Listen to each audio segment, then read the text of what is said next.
Hello, good morning po. Ah, Pag-usapan po natin yung paano ako nakarating sa Hong Kong. Galing akong Dubai. Pag-usapan po muna natin paano ako nakarating dito sa Hong Kong. Good morning po sa lahat, sa mga nakikinig sa akin. Ah, Nag-apply po ako sa Hong Kong year 2022. Teka lang, meron akong notify. Year 2022 po.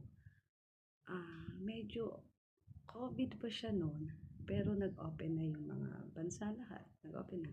Kaya lang ang Hong Kong noon, may 1 week quarantine pa sila. From Dubai, umalis ako ng Dubai ng Feb. Tapos, so, nag-apply ako pa Hong Kong.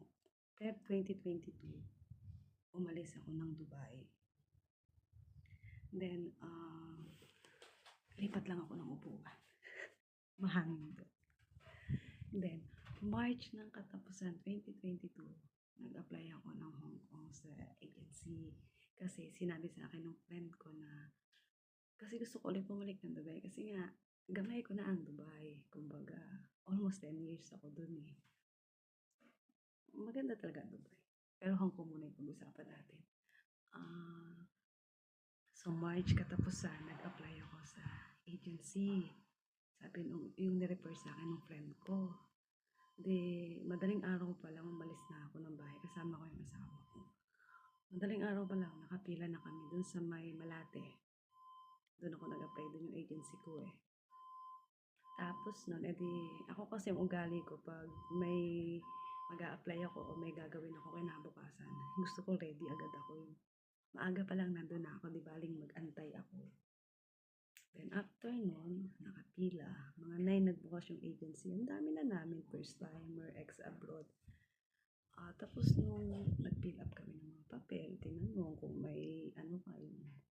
Kasi di ba pag nag-apply ka sa agency nun, kailangan mo ng parang yung katunayan na may vaccine ka. Galing akong Dubai. So ang vaccine ko, 4. Kasi sa Dubai nun, ang unang lumabas na vaccine, Sinopharm. So lahat na-required sa Dubai na mag-Sinopharm. Then dumating si Pfizer. Ni-required ulit na mag-Pfizer kami. So 4 ang vaccine ko. Sabi ko sa agency, meron akong vaccine 4. Meron akong, sa Dubai kasi may app siya na nakikita mo kung ano yung mga vaccine na na-take mo. So may copy ako nun. Tapos sabi ng agency, tatawag daw nila sa Hong Kong na kung okay yung vaccine ko. Tapos sabi